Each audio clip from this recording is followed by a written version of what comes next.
पता नहीं 6,051 MB भी खाली है।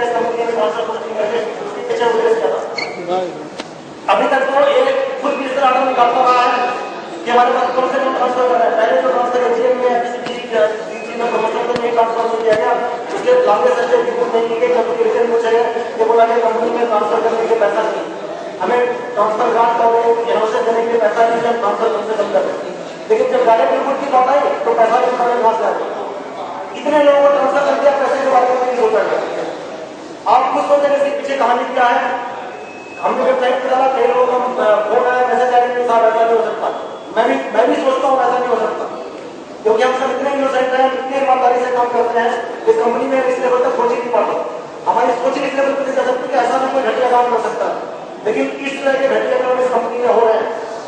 आपके पास कई ऐसे लोग मिल जाएंगे, आप पता करिए कि काम में ट्रांसफर आना आता है, लोगों के पास एजेंटों का फोन चला जाता है, एजेंट उसको खुद कंटेक्ट कर लेते हैं और ये बोलते हैं कि आपको कहाँ पोस्टिंग चाहिए बताइए। वो कहता है यहाँ पोस्टिंग चाहिए, बड़ी बात नहीं, वहाँ पोस्टिंग मिल जाएगा, आपको जेल से कुछ नहीं देना होगा, आपको देना होगा तो सिर्फ ट्रांसफर ग्रांट जो आपको मिलेगा वो दे दीजिएगा, आप अपने घर पे पहुंच जाएंगे, आपका भी काम हमारा भी काम, दोनों का काम हो गया। अच्छा, ऐसी सिचुएशन में जो पैसा देता है वो कुछ नहीं बोलता, जो पैसा देता है उसका भी पता नहीं चलता।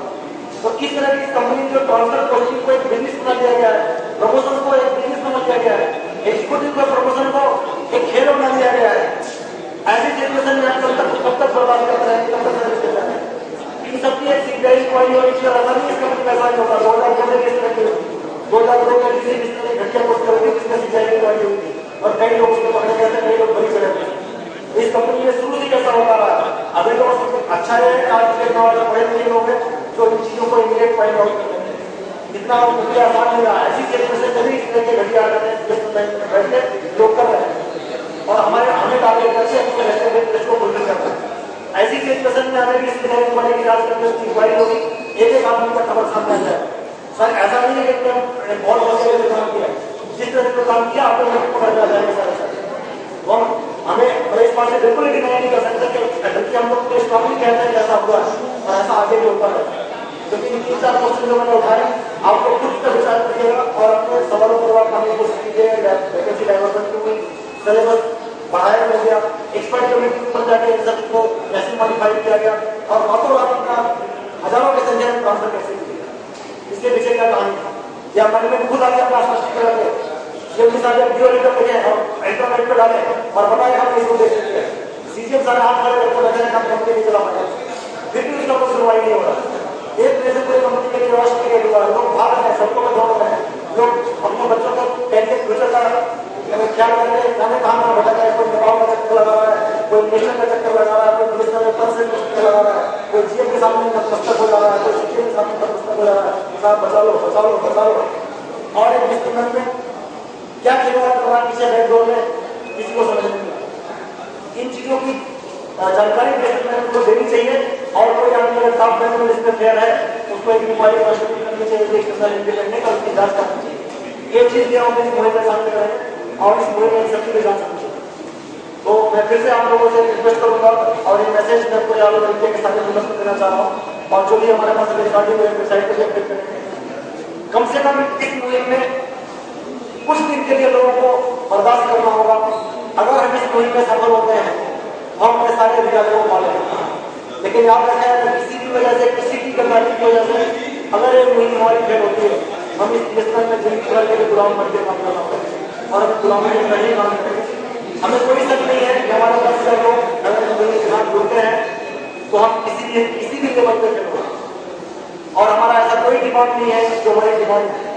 हमारे सारे अधिकार हैं, राइट्स हैं, हमारे रिस्पेक्ट की लड़ाई और हम इसे पाते रहेंगे और हम इसे लेके रहेंगे। बस लोगों का कमिटमेंट, लोगों का सपोर्ट और बहुत ज्यादा हम नहीं कहते हैं। अभी कम से कम सरकार में लोग ऑफिस में ना करें, ऑफिस में काम ना करें, जब तक इस विरोध नहीं होता है ऑफिस के किसी भी चीजों पर ध्यान ना दें। हम ये भी नहीं करते कि सर्विसेज को सबॉर्डिनेट करें, सर्विसेज एडिटिव चलने दें, खाली हम कम से कम मेंटेन ना करें। हम कम से कम कंपनी को कोई डेलिबरेटली नुकसान ना पहुंचाए, लेकिन कंपनी में हम इमोशनली ब्लैकमेल होकर काम भी ना करें। जिस दिन हमारे अधिकारों की, जिस दिन हमारे इश्यू रिजॉल्व हो जाते हैं, जिस दिन हमारे राइट्स डिमांड फुलफिल हो जाती है, उस दिन हम खुद जाके अपने जो भी हमारे इस पीरियड का होगा कंपनसेट हम अपने एक्स्ट्रा एफर्ट करके उसको कंपनसेट करें। ये मैनेजमेंट को सोचना है, मैनेजमेंट को काम किया लेना है। मैनेजमेंट क्या इस टाइम की नौबत आने देता है? अगर आने देता तो हम उसके लिए तैयार हैं।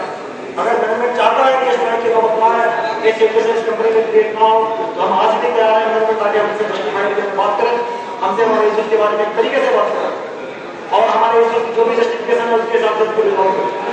अदरवाइज हम फिर से एक बार कहते हैं कि हम तैयार हैं और हम इसको किसी भी हद तक लेके जाएंगे। एआईजीटीयू जिंदाबाद, हमारी एकता जिंदाबाद, अपना अधिकार लेके रहेंगे, अपना अधिकार लेके रहेंगे, जोर जुल्म के टक्कर से संघर्ष हमारा नारा है, जोर जुल्म के टक्कर में संघर्ष हमारा नारा है। बीएसएनएल मैनेजमेंट होश में आओ, होश में आओ, होश में आओ, होश में आके बात करो, बात करो, बात करो, बात तो तुमको करनी होगी, करनी होगी, करनी होगी, हमारे अधिकार देने होंगे, देने होंगे, देने होंगे, अपने अधिकार लेके रहेंगे, लेके रहेंगे, लेके रहेंगे, चाहे जो मजबूरी हो, अधिकार हमारे पूरी हो। अधिकार हमारे पूरी हो।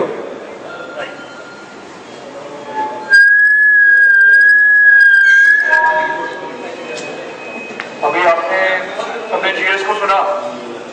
अभी हमारे पास जो जीएस की मेन अपील ये है कि हम सब यहाँ बैठे, एक साथ बैठे, लेकिन हम अपनी ऐसा ना हो कि ईएल शीएल देना और ऊपर काम में करें। जो इम्पैक्ट जो मैनेजमेंट को हम सिग्नल देना चाहते हैं कि हम सब एक साथ हैं और मैनेजमेंट को उन जेन्युइन डिमांड्स पे एग्री होना होगा। अभी हमारे साथ सीएचक्यू ऑर्गेनाइजिंग सेक्रेटरी श्री अजय कासवान जी है, वो भी आपसे कुछ कहना चाह रहे हैं। अजय कासवान जी।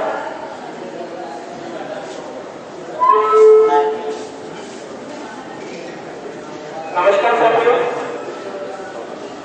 हमारे जनरल सेक्रेटरी श्री साहू जी ने हर मुद्दे को ढंग से समझाया। आपसे क्या उम्मीदें रखी हैं एसोसिएशन ने वो भी बताया। कुल मिला के मैं अगर उनका निचोड़ निकालना चाहूँ तो वो ये कहना चाह रहे हैं कि ये स्ट्राइक एआईजीटीयू ने चालू की है या बीएसएनएल मैनेजमेंट ने? आपसे पूछना चाह रहा हूँ। बीएसएनएल मैनेजमेंट ने बोल की है, साहू जी ने बोल ली थी ना, क्योंकि दो राह उन्होंने दिखा दिया हमें। जिस तरह से जीते आ रहे हैं 12 साल से, हर महीना 20-30 रुपया सैलरी कम पा रहे हैं, वो भी समझाया। पेंशन बेनिफिट नहीं मिल रहा, अलाउंसेस नहीं मिल रहे, डिफरेंट चीजें नहीं मिल रही। ऐसे एसोसिएशन भी हमें हमारे हक नहीं मिल रहे। जिन एसोसिएशन को डीओटी में डाल चुका है उनको सारी प्रिविलेज है। हमें स्पेशल सीएसपी नहीं मिलती है एजीएम करने के लिए। साथ में जब कुल मिला के ऐसा लगता है कि मैनेजमेंट हमारी कमियां नहीं ढूंढ रहा है कि भाई साहब आपकी ये कमी है, आपकी ये कमी है। तो हम कहें कि आप हमारे बड़े हो, आप हमारे अन्नदाता हो, एम्प्लॉयर हो, तो हमारी मदद करो। अब परिवार का मुखिया ये तो चाह रहा है कि बच्चा काम करे, उसके सामने करता है, लेकिन उसको रिसोर्स नहीं देता। तो क्या ऐसी स्थितियों में काम कर पाओगे? और कर पाओगे तो कितने दिन कर पाओगे?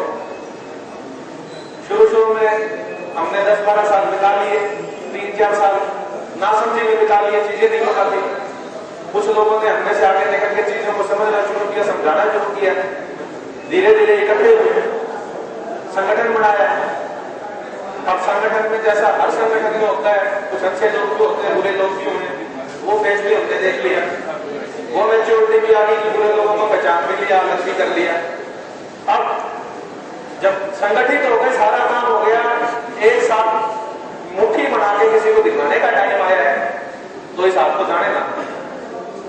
ये मौके बार बार नहीं आएंगे, ऐसे नेता बार बार नहीं मिलेंगे जिनमें समझ भी हो, हिम्मत भी हो और आगे बढ़ने का जज्बा भी हो। अरे भाइयों, जब यहाँ घाव हो जाता है, बड़ा घाव हो जाता है, तो डॉक्टर भी काटने के लिए कहता है।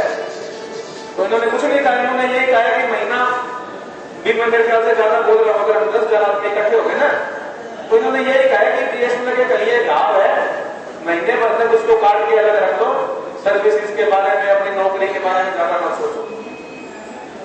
जब हम इंसान डॉक्टर की राय में अंग भी कटवा लेते हैं, कहीं नासूर बन जाए तो नासूर बन गया, ये आपने फैसला करना है।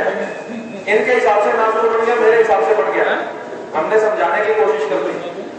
अब आप लोगों को कितना समझ में आता है और कितना सहयोग दे पाते हैं इस फैसले के साथ, वो भी उन्होंने खूब बताया कि काम भी करना चाहते हैं। और इनको मैं पसंद भी जानता हूँ कि किस तरह से काम करते हैं, घर परिवार छोड़ के यहाँ भी आते हैं, यहाँ का काम भी करते हैं, ऑफिस का काम भी करते हैं। तो हम इस बीएसएनएल के अगेंस्ट नहीं है, लेकिन बीएसएनएल मैनेजमेंट के अगेंस्ट जरूर है। सरकार ने हमारे लिए नीतियां बनाई, सरकार की कंपनी है तो सरकार का हक है नीतियां बनाना। सरकार ने नीतियां बना दी, बिल्कुल जायज नीतियां इन्होंने पेश करके पढ़ के बता दी। ये नोटिस में लिख के भी दे रखा है इनको कि ये पेज नंबर है आप लोग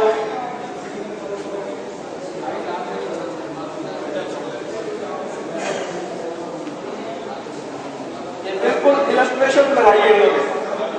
किसी कंपनी का 1000 करोड़ का मुनाफा का 20% 200 करोड़ बना, ये खर्चा बनता है तो ये सब देना है।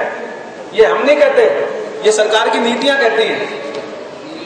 सरकार ने हमारे लिए फैसला कर दिया, हमारे लिए मतलब अपने एम्प्लॉइज के लिए, चाहे वो उसके डायरेक्ट डिपार्टमेंट के एम्प्लॉय और रेलवे की तरह, चाहे वो उसके पीएसयूज के एम्प्लॉय। डिपार्टमेंट वाले एम्प्लॉइज के लिए छठा पे कमीशन लागू कर दिया और अपनी कंपनी वाले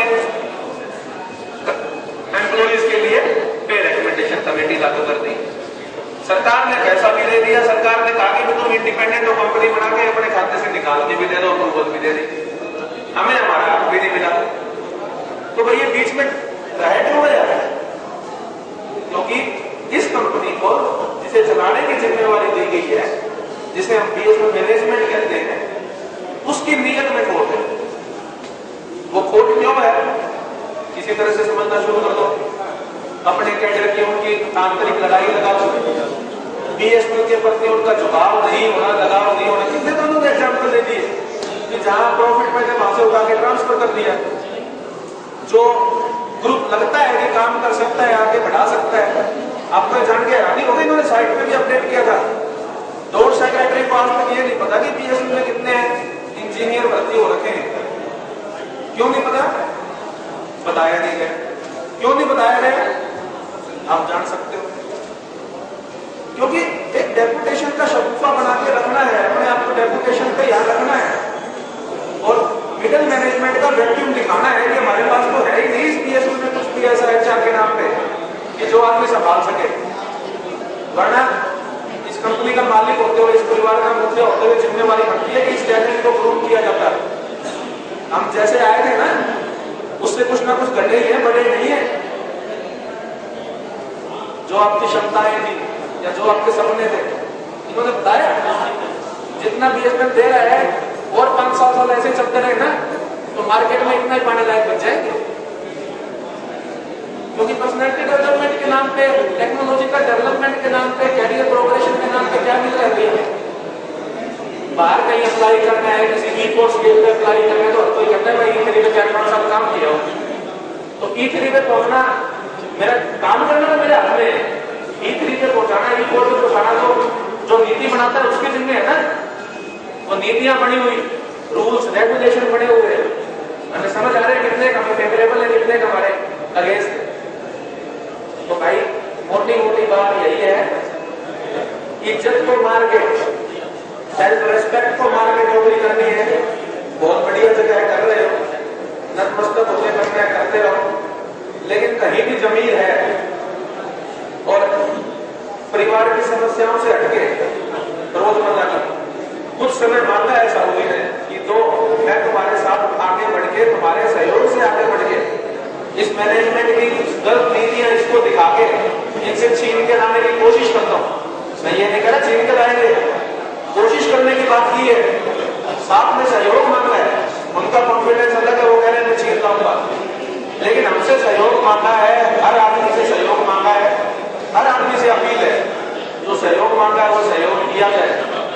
हम एक दिन अभी लोग बोलने नहीं, इसी मन से बोले कि कंपनी के लिए काम करो, कंपनी घाटे में जा रही है, पक्का बोलने की मेरा पता है। लेकिन आज ये बोल रहे हैं कि हमारे अधिकारों के लिए समय की मांग है कि 1 महीने के लिए हमारे मालिक को पता नहीं चले कि हमारे काम ना करने का इफेक्ट क्या होता है, सिर्फ वो दिखाने के लिए। अगर हम दिखा सकते हैं और साफ हैं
स्टॉक लेना ही है ना।